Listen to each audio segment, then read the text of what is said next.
there are many ways that you can work with your inner child. One of my favorite ways is through the use of tarot cards. I think all of us, every single one of us, has an inner child. This little corner of our subconscious mind that holds our memories, feelings, and messages that formed when we were little kids. Connecting with this child can be both inspiring and healing. The concept of inner child work can be traced back to Carl Jung, who identified this childlike archetype. It's linked to our past experiences, our innocence, our playfulness, and our creativity, along with our hopes and our dreams for the future. This inner child may also hold some painful emotional wounds or past traumas that are in need of discovery and healing. Before we get too far into this video, I want to let you know that I am not a professional of any type. I'm not a psychologist or a therapist or any of those things. What I talk about is from my own past experiences and things that have helped me on my own journey in using tarot for self-discovery and healing. Some of the topics that I'm going to mention in this particular video may be sensitive for some people. So you might want to skip this video if this is a sensitive subject for you. In today's video, I'm going to be talking about 4 tarot cards that can help us connect to our inner child. As we go through the doorways into the realms of each of these cards, I invite you to have an open mind. Working with your inner child can seem kind of hokey or woo-woo, but it can really help you understand your adult experience, to heal from a painful past, and handle future challenges with self-compassion, as well as to tap into a more magical and creative life. If you're new to my channel, my name is Sharon, and I make content about tarot, transformation, and inner healing. If you like this type of content, please consider liking this video and subscribing to my channel. So let's get into today's video. The first card we're going to look at is the Queen of Pentacles. Traditionally, this card can be associated with the girl boss or someone with business acumen who's financially savvy and keeps a perfect home. But there is more to this card. A deeper look into the doorway of her realm reveals that this queen is full of self-love and compassion. She is seen as being secure and grounded because she tends to her inner wounds. She's a healer and gives herself grace. She's reliable and won't abandon herself in times of trouble. She can sense the child within, unhealed wounds from the past. She can feel when the inner child is feeling unheard or overwhelmed, and she tends to her needs.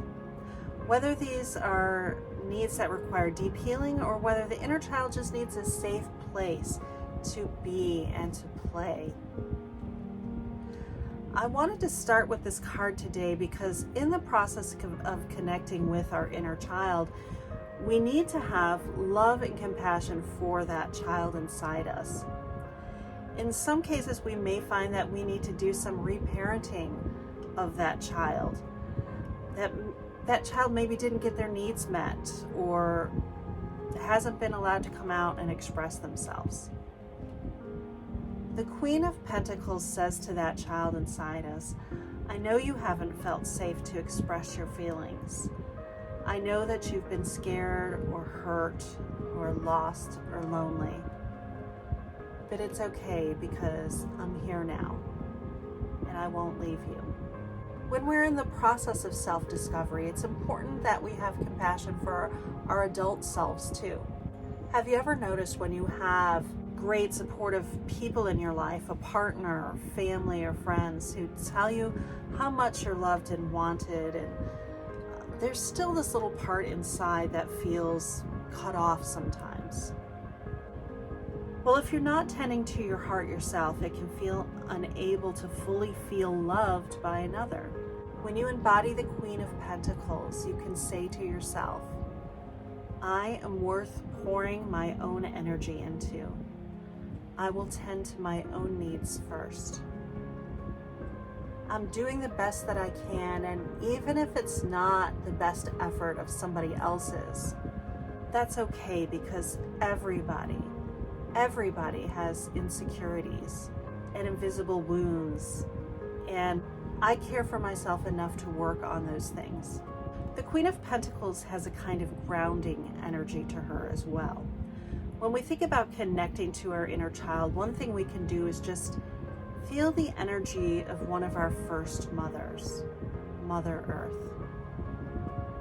Taking off your shoes and walking in the grass or sand, laying on the floor or the ground, and just feel how the earth has you and keeps you and almost holds you.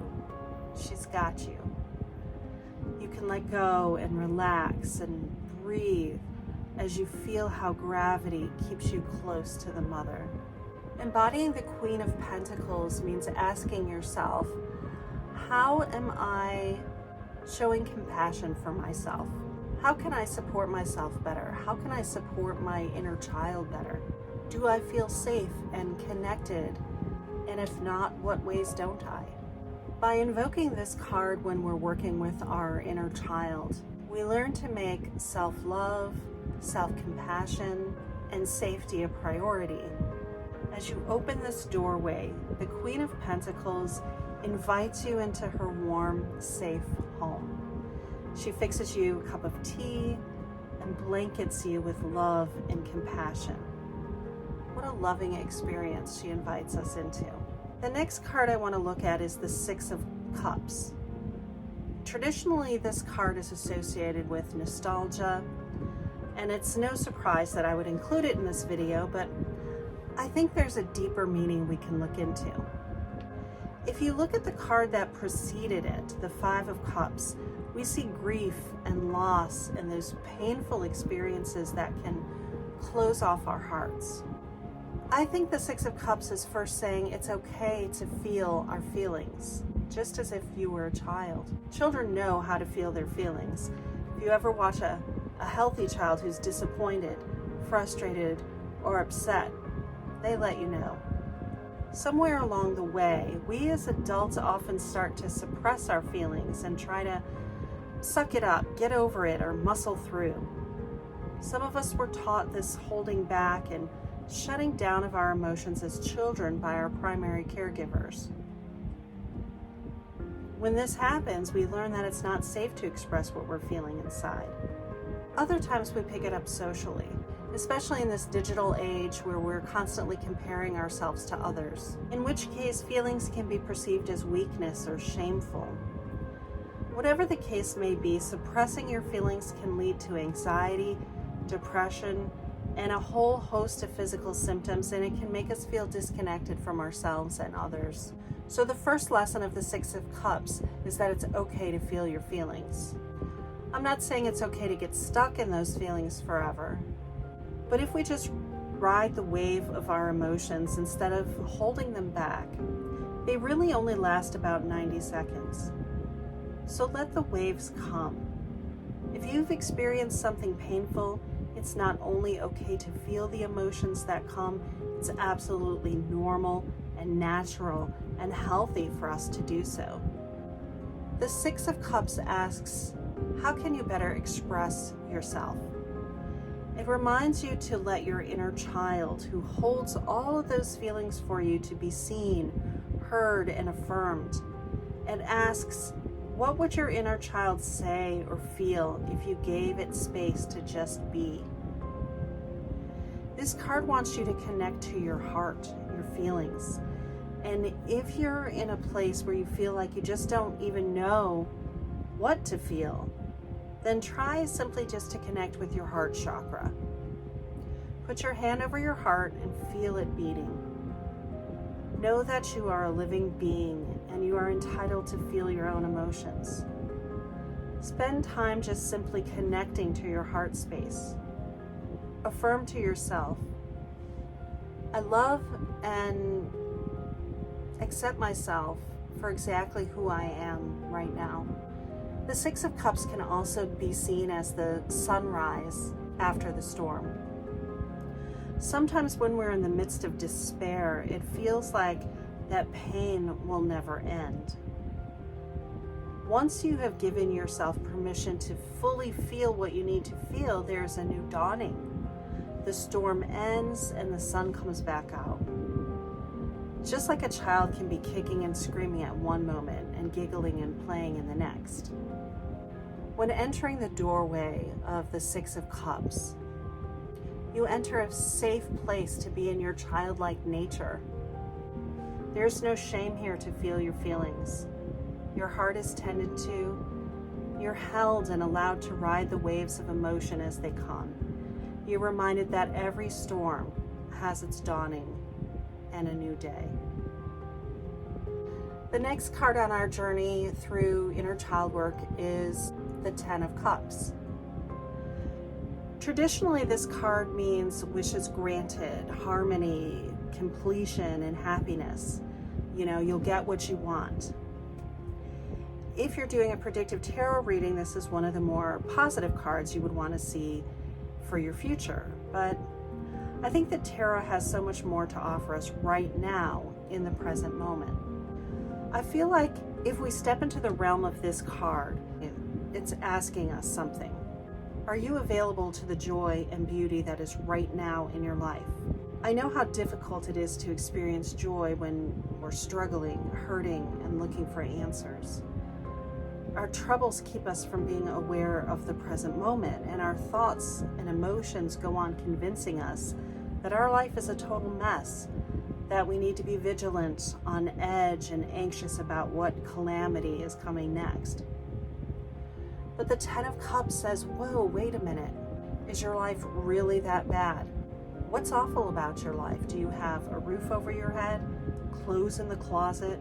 Can you go out in nature or see it through a window as you drink your morning latte? Do you have a dog or a cat, a pet or a partner, a friend, or a child to be with, and food to nourish yourself? There is a reason there is a rainbow in this card. How many times have you stepped outside or looked out the car window and seen a colorful rainbow stretched out over the sky? It gives you this immediate spark of joy, doesn't it?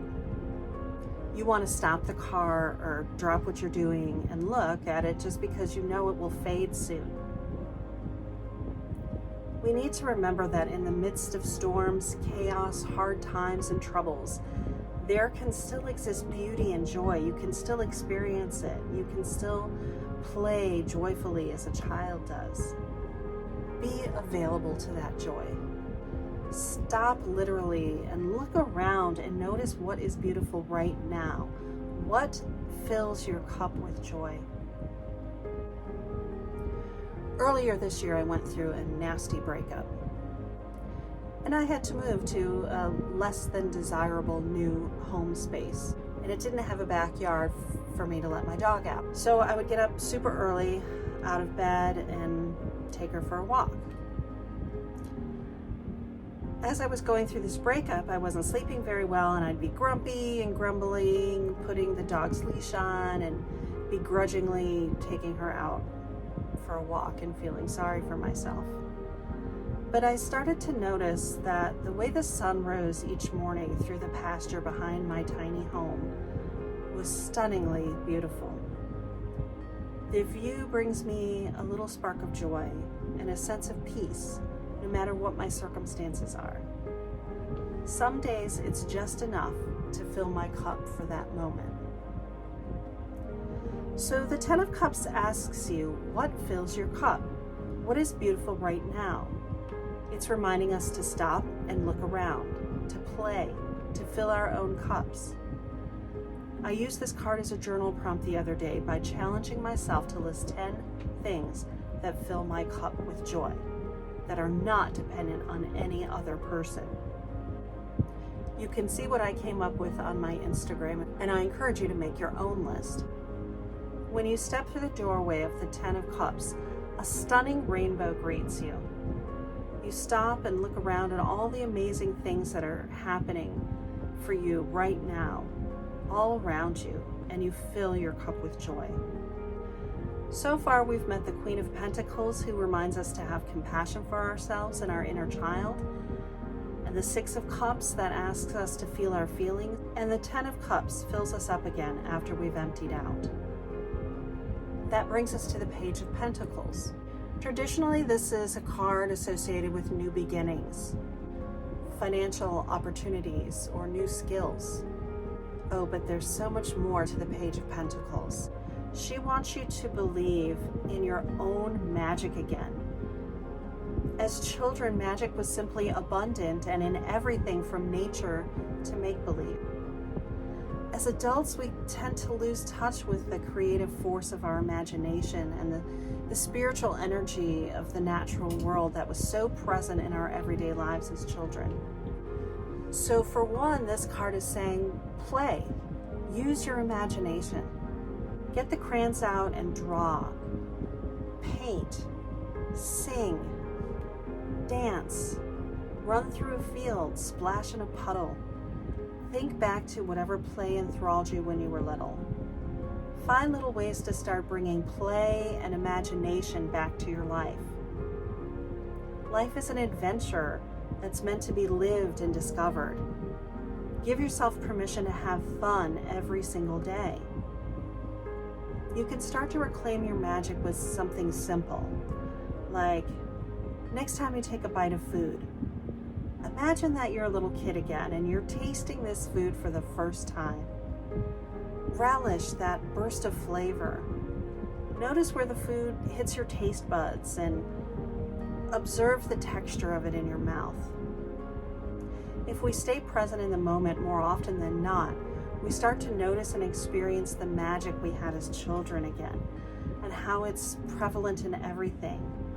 Seeing the world through the eyes of a child can put a spark of magic back into your life. Secondly, the Page of Pentacles inspires you to manifest. This page turns dreams into realities. Giving life to your dreams is indeed a magical experience.